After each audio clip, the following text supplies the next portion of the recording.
Welcome to A Shot of Rock. I'm your host, Alex, and I'm here with Laz from Ill Nino. How are you today? I'm fine. I'm prosperous. You're prosperous? It's a beautiful day in Iowa. It is. Hopefully it doesn't storm too badly. Are you expecting a storm tonight? Yeah, sometime The only storm we're expecting is El Nino. Oh, I'm okay with that one. Okay, so how's the tour been so far? It's been fun. We got a bunch of great bands on this tour. It's a great vibe. It's been a lot of good times, and good music. And I think today's might be the 4th or the 5th show. Yeah. I mean, it's going by so quickly already. Yeah, didn't the one last night get canceled? The one we were supposed to be last night, I think, in Kansas City, and that was one of the ones that got canceled when the tour got downsized. Yeah, it got downsized? Yeah, it got a little downsized. There was supposed to be more? There's a lot of bands. There was supposed to be more. I mean, we were supposed to have Kitty here with us. Oh, right. But there were some issues, and, shit happens, Maybe next time. Maybe. I was looking forward to seeing them, but I'm sure we'll cross paths again. Yeah. Well, how many bands are there tonight? Is it 8? There's it just changes. It feels like there's 100 of us. We are rolling deep like an army. We are a traveling circus. I love it. You pull in. I mean, we were already pitching tents. I saw that when I rolled up. I'm like, is it outside? I didn't think it was outside. It's like a 3-ring show. No, but there's some terrific bands. I think there's on any given night there's 8, maybe 9.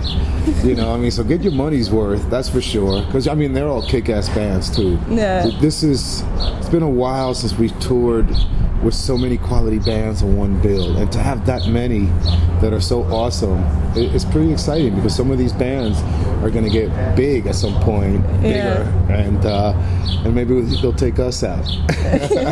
Maybe they won't forget about us. Maybe. I interviewed Thera when they were here with Mushroom Head in December. Right. So it's kind of fun to see them again. Oh, they're one of my favorites on the tour. Are they? Yes, they are. That's great.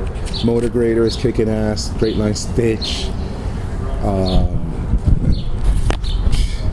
There's so many of them. You can't even remember their names? You get confused, and even though it's been, because I tell you, we just started the tour about 5 shows in. Yeah. And so, you're still kind of getting to know each other. So, but yeah, no, it's been terrific. It's been terrific. Are there any bands that joined the bill and you're like, I've never heard of you, and then you listen to them and you're like, that's kind of awesome? Oh, absolutely. And the cool thing about it is that everywhere we go, we're also throwing on like the local heroes. Right. Which is nice, so you get, a complete festival everywhere we go, and there's a local band welcome. That's fantastic. Amongst the list of the other 19 that are on the bill with us. And this is such a small venue. I walked in and just the cluster of people trying to move instruments and figuring out where they go. It was kind of insane just to try to get back on the patio. We're packing this place up tonight with the band members alone. Right. The bandmates. I love it. Okay, so your latest CD, Till Death La Familia. Till Death La Familia. I took Spanish for 5 years and I still can't do it right. Say familia. Familia. There you go. You got it. I try. It's been forever. Sorry, senora. Sorry, senor. Well, our teacher's name was Senora Fennell, and I think she threw a marker at me at least once. Oh, okay. So sorry. You're one of those, huh? I was a good child. Yep, just like me. Yep. I was just an honor student. It's fine. No one expects me of anything. So that album... See where that got you? Yeah. Sitting here talking to me. I'm okay with that. I'm completely okay with that. So this album was the first in a while that you haven't fully self-produced, right? You had a little bit of help with this one. On this one, yes. We worked with Eddie Wall, who we worked with on previous earlier albums in our career. It's mostly produced by us, with the exception of Christian's vocals, which were very fine-combed tooth with the producer. And everybody has an opinion in this band. Everyone wants to lead. Everyone wants to have a say, and everyone has an issue to make it, better. So. But yeah, no, it's a tremendous record. I think it's one of the best in many years, and we're thrilled to be out touring in America again. Usually we do the majority of our touring overseas. I saw that you have, right after this is over, you're right back overseas. Right back to Europe, yes. Sometimes, I'd love to play America more often, Unfortunately, it hasn't been, it hasn't been such a high demand as the international shows. So the international shows keep pulling us away, and we try to, we're trying. We're doing our best. It is our home country, and we are very proud of our country and our heritage, and it's the land of immigrants. It belongs to you. This land is really, truly for you and me. This land is my land. This is fabulous. Your land. Your heritage. California. Your heritage, how you work that in is kind of fabulous because you make people pronounce things wrong like I do. But I love how the music, you try not to alienate any one culture. No, absolutely not. We're a band of many cultures, mostly Latino culture, indigenous culture and original culture. Yeah. It's music is for everyone, and like I said, our music is spread and shared all over the world, and it communicates, so it's a universal language. So no, we don't. It's inclusive to all, for sure. For all who wants to listen or wants to hear our message or be moved or inspired by ourselves. But we're a bunch of immigrants, heritage, come to America, living out our dreams as rock and rollers, or heavy metalers or thrashers. Or any hairheads at one time they used to call us when had big hair, just spreading the love on this last record, Till Death La Familia. The band's been around for a lot of years, so it's kind of paying homage to our ill familia around the world, who have kept us alive, kept us creating music, because without them, we wouldn't be here 15 years later still touring and putting out records. Right. But it was a homage to them, and we really wanted to deliver a record, of the now. They spend a lot of time upping us and keeping us alive, and what only thing we can do is really do our best to give them great records to be proud of. Yeah. And we put a lot of effort into this one, and to just saying, hey, when you're like in school and say my band is better than your band, when you're doing battles with great bands. We had an iPod battle on the bus last night anyway, but how do you do an iPod battle? It's like my iPod is better than yours, and we go battle it out. Who's got who picks out the best song to play next? Who won? Aru won. Aru was going up against Matt, who's our stage manager, drum tech, and a terrific drummer in some terrific bands in the UK, Centaurum being one of them. And they went at it, and it kind of became like English metal versus American metal. American metal won. Did it really? American metal won, yes. I've had a few arguments with my friend Lance. He is obsessed with Swedish metal and says that it always wins.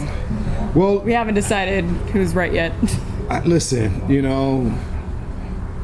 got Metallica, we got Slayer, we got some great, we got some wonderful bands, and I'm not saying to discredit who's got the best ones. Right. They are, my favorite bands are spread out around the world. Mine too. Although I am extremely proud of the American bands more than all the others. Naturally. I forgot what we were even talking about. I don't remember. It got to iPod battles, and then it just went to Lance. You fucked up my interview. Is this Lance Arney you're talking about from Flaw? No. It's just a random ass friend. Lance. No. I wish I had heavy metal friends. That'd be great. You know what, Lance? Fuck you for interrupting our interview. Bastard. I bet you he's already texted me. Check my phone right now. Damn near sure I have a text from him. So, you guys work with this music scene when you're not you're not making your own music. Yeah, I mean, most of us produce other bands. You know, Chris and I, we have a recording studio and monthly rehearsal spaces.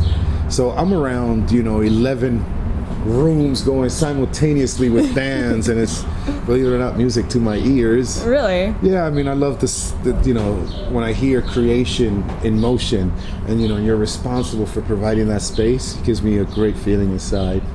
But we like to work with, developing local stars, future stars, or even just bettering their performance, their playing, their songwriting, whatever we have learned and we feel we can pass down to make someone better, we will do so. Especially the ones that are around us. We want them to win. Yeah. Do you just deal with rock music, or do you do with other genre? Or no, I deal with all sorts of genre. Yeah. Yeah.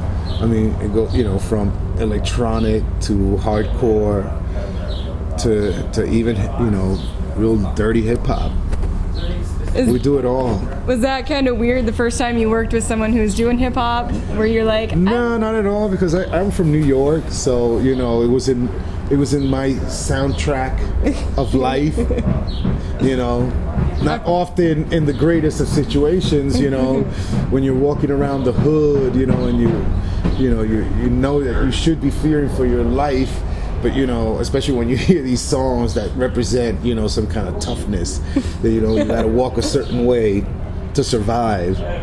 But no, it became very natural, just like incorporating the Latin music in Ill Nino was very natural. At least, even though heavy metal was the reason we play music, that music was also kind of affecting us in the background of our lives. And so when the time came to put this band together, it was something for pure fun. I mean, I thought it was selfish when we were doing it. I didn't imagine. Really? Yeah, I thought it was just for us. I didn't imagine that it was going to, attract the attention of more people to be sent all over the world. And that was the beauty of it, I guess. Yeah, that's great. That movie just threw me off. It's totally gonna come up on this. So, not only owning the space, like, how do you interact with the artists that you work with? Do you, are you a sound engineer? Do you help set up? I mean, from sound engineering to recording to production, to guiding someone in their songs, and to their song arrangements, to create more fluidity from parts to parts. So no, in all aspects, we don't. There isn't something that we are afraid to do, because I think after doing this as a career for 15 years, surviving solely off the music, you feel confident enough that you can kind of spread a little bit of that knowledge so that someone else can take the torch and run with it. Yeah, you saying that you're not afraid to try different things or whatever. I saw on your Facebook page that you guys had to defend being a part of gathering of the Juggalos. Is that what it's called? We had to defend it? Well, it was like, we're doing this because we want to. I heard something about that and paid that too much attention. Yeah.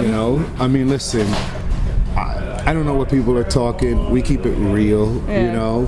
And I think that audience, it's a tough audience because, you got to keep it real. Yeah. Those kids are like, they feel what they represent, and you can't fool them. So I don't know what the talk was about. I don't know. I should have kept it up on my phone. I know that we do get love from the camp on that side, which is why we're doing it. So with that love, I think that's enough encouragement and inspiration to just go out there and rock house. Do it how we do it. I love how you're going to where you're wanted, like where people like your music and they want to see you. It kind of seems like you guys will go out of your way to give to the fans, at least. in my aspect. You know, I think we always saw ourselves as the underdogs. You know, we're always that underdog that comes into that fight, you know, Yeah. and no one's expecting to scrap, and we just fuck you up, you know, and then we move along to the next bout. So, you know, no, you know, and we're very approachable, you know, like I said, we keep it real. Yeah. I mean, there's no other choice, there's no other way, and that's all we know how to do. That's great. Okay, so now for my random ass questions that I totally did not steal from that metal show. What was the first album you ever purchased? I think it was the Ramones' It's Alive. It was either the Ramones' It's Alive, which I'm almost certain it was the Ramones' It's Alive, but shortly after that, I got my second album, which was The Clash, Combat Rock. Nice. And then the third one, I believe the third one was a heavy metal record from a band from the thrash period, a fucking amazing band. They're called Metallica. Oh yeah, And, you might have heard of one of them. You know, when I was a kid and I was listening to Kill 'Em All, you know, the kids in school were like, "What the fuck are you?" I mean, they thought you were losing your mind. It looked violent as hell. No one heard anything so fast, so furious. I was going to do. We had this talent thing in middle school, and I brought Metallica's One in, the song One, and I was like, I want to do this one. And the teacher looked at me and said, "Do you listen to anything normal?" And wouldn't let me do anything after that. That's absurd. You know, what is Exactly. normal? You know, normal to me is not doing what everybody else does, you know. Right. Normal to me is individuality, you know, do as you wish, do as you please, as long as you're not hurting anyone. You know, and I think that's bullshit. And that's when I have something to say. You know, I just, you know, I refuse to accept the status quo, you know, and I think everyone should be free to do as they please. Leave them the fuck alone. Exactly. And stop fucking with people's, you know, lives. Yeah. You know, if you want to rock, let them rock. If you want to rap, you know, do your thing. Exactly. You know, if you want to dance, be the fucking greatest dancer. You know, you want to do jokes, you know, make us laugh. But I don't think you know, who are we to judge? You know, and how dare that teacher say that to you? You know, to me, what kind of teacher is that? We need to change She's the principal mentality. now. That is so unfortunate. And I hope that changes. You know, and I think with time it's changing. Yeah. With our travels around the world, I see the youth changing. You know, even Yeah. in the communist countries or like China or countries that still feel like communism, like Russia. The youth are restless and they're gonna take over and we're gonna be in good hands. So I feel good about the future. That's for sure. That's for certain. Yeah, I'm hoping that she changed the way she says stuff, because I still remember her saying that to me and going, You should go back, you know, and let her know how you made her, you know, how she made you feel. yeah, You know, and she should, and hopefully she did change. A good teacher will change Yeah. and evolve with, you know, with the thought process. Because a lot of time it's the atmosphere, you know, that keeps you that way. Your environment that is not as progressive, you know, and it begins to stay stale and stagnant as Yeah. opposed to growing with, you know, with time. And I think that's the tradition of this country, is to be able to grow. Because if you don't, then you get left behind. And there's no way in hell that I can accept any other country other than America to be the world leaders. I agree with that. That's a great statement. Just cut that whole thing out. Let that be the interview. Peace. It's just fucking perfect. Okay, so what's one song you wish you wrote? Imagine, John Lennon. That's I think that's a wonderful piece. Says so much. It'll be heard, and I think that song will be heard until that is accomplished. First song you ever learned to play or sing? It was definitely a Ramones song, probably Blitzkrieg Bop or Sheena as a punk rocker. I was a punk rocker at heart. I'm a punk rocker at heart. I think when I was a kid, I saw Rock and Roll High School, and the Ramones devastated me. and they were from New York, and I was from New York, you know, so I was extremely proud, you know, that they were, you know, within reach somewhere. As I started getting older, I used to see them in the street all the time, and I used to see them play all the time. But Were you tempted to run up and be like, "Hi"? Oh, what do you mean tempted? Yes, Did you do it? Of course I did, all the time. And they were always cool, except for Johnny. I don't know. He kind of like intimidated. He always looked like he wanted to give you that look like piss off. I'm like, fuck you. Keep walking. Love you, man. Fuck you, but I love you, though. Do you ever feel like when you meet an audience member that maybe they are a little intimidated to meet you guys after a show? Yeah, you can feel it, but I try to, I'm a humble person, and so I try to express that. I think it's kind of nice. I don't know. I mean, when I was a kid, I wanted my rock stars to stay being a rock star. I wanted them to be cool, but you don't have to comfort me too much. Right. Be yourself. And so, I try to be cool, and also I don't want to say anything that's going to ruin the whole image of me. Like, I don't know, something stupid like, vote for Pedro.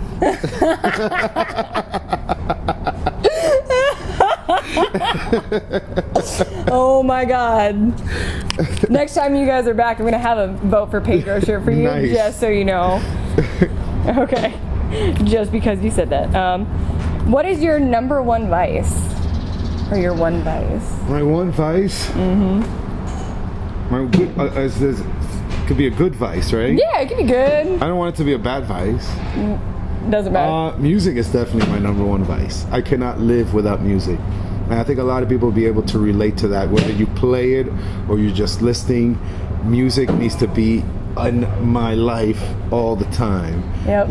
At different volumes. Sometimes I like it really, really loud. Sometimes I like it low. But I love all different kinds of music too. Anything, depending on what mood I'm in. Yeah.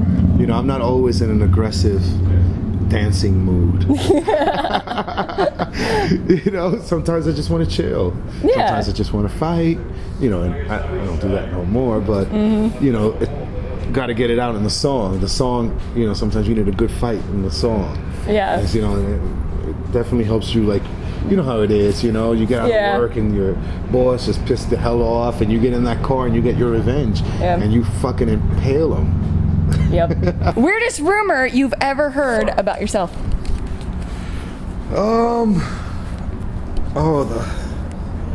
There's been a couple. The weirdest one, someone once said that I was a playboy. Really? Yes, and that I was a womanizer. But that wasn't true. I'm a humble guy, You seem pretty laid back. I like, if I'm with one person, I'm with one person. But that was a big, that used to fly around because I was single. And so, so when, that kept going even when I wasn't single. Mm-hmm. And so that message got, a little twisted. But, I'm not really a playboy. I used to be. You used to be. But not anymore. Okay, best concert you've ever been to? Maybe my first one, since it was the most impactful, which was Madison Square Garden, Motley Crue and Ozzy Osbourne. Ooh, nice. Completely ruined me. Made me the person I am today. That was so long ago, and I remember it so vividly. I remember, even going home and for like the next several months, trying to sketch out the stage the way I remembered it. That's awesome. I was so enthralled by it. I started worshiping the devil a little bit. I mean, how could you not shout at the devil and bark at the moon? Yeah. It was pretty intense, mm-hmm. And Satan saved my life. Well, Ozzy bit off the bat's head here. Well, not here in Waterloo, but here in Des Moines. They told me that in Minnesota the other day. And prior to that, they told me that in Chicago. Nope. And then I first heard that happened in San Antonio. Nope. Wells Fargo. It was here? Wells Fargo in Des Moines. It was here? Yep. That's a great story. I didn't know that people were like, no, it happened here, it happened here. No. Oh, everyone tried to claim that story. No. Everywhere I go. Everywhere on the radio, like on the day that it happened, they're like, this is the famous Ozzy Osbourne bit off the bat's head day or whatever. And they're like, it happened here, and he was gone for a very long time after it happened. Like, he just didn't come back or something. But I don't know. Now I'm gonna Google it. He was banned. No, I think he was like, oh shit, that was weird. I know he was banned from the Alamo up until recently because he pissed on the Alamo. Oh yeah, I knew that too. Which really, what's the big deal? He pissed on the Alamo. Really? Come on. It's Ozzy. It's not like he pissed on someone's grave. No. I know a lot of people died there, but... Well, listen, you know, I don't think Ozzy was trying to offend anybody. Right. So to me, it's in context, you know? If he doesn't do it to offend someone, so it's not really offensive. Yep. So why would you get offended by it if that's not the intent? True. That's a good point. Okay. I learned that from George Carlin, famous comedian. I'm sure I've offended somebody. I was in a play and I used the word vagina and people left. Everyone knows the proper word is genitalia. I guess.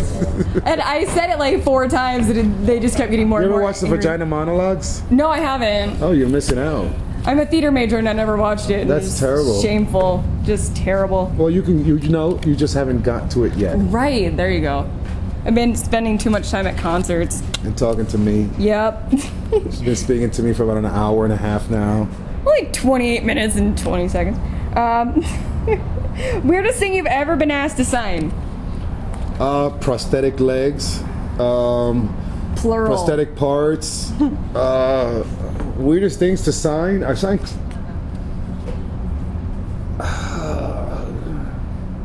I think my friend's one-legged Doug's leg, you know? I mean, I've signed a lot of things. I just don't find certain things. If it's on your skin, it's not that weird. Yeah. You know? Some dude wanted me to sign his grandma. His grandma? Yeah, but I refused to. He wanted me to sign his grandma's titties, and I said nope. Why would you want someone to... That's just weird. And grandma was just like holding it out like this. And I was like, I'm so sorry, I cannot do that. I'd have been like, how about I sign it on this piece of paper and you take that? I couldn't do it on her titties, so I told her to turn around, I'll do it on your ass. That's fabulous. Okay, biggest pet peeve of the genre? Probably when bands imitate each other.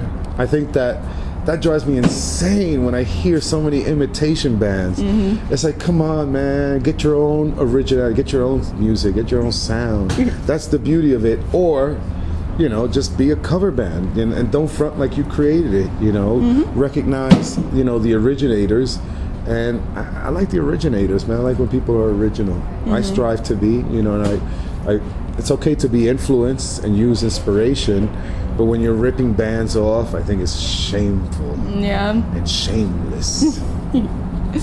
Yeah, I can understand that. All right. Piece of advice you would give to other bands? That would be it. Be yourself. Be yourself. Do it because you love it. No other reason to do music other than loving it. It is a lifelong commitment. And if you stick to it, you will be, you know, no matter what level you do it at, you will have a great life. Mm-hmm. Whether it stays on a local, national, or international level, music in your life is a better life. It's true. All right, do you have anything else to say? Just pay attention, you know. People are always trying to pull the wool over our eyes, you know. Pay attention, you know, don't let anyone get over on you. Don't let anyone bullshit you. Don't let the media fill you with lies. Research and, you know, get the facts straight. Life is better when you know the reality of things. And in some cases, it's not. So. Okay. That's it for Shot of Rock. I'm your host, Alex. I am Laz from Ill Nino. Thank you for watching. And we'll see you at the rock show. Peace. See you.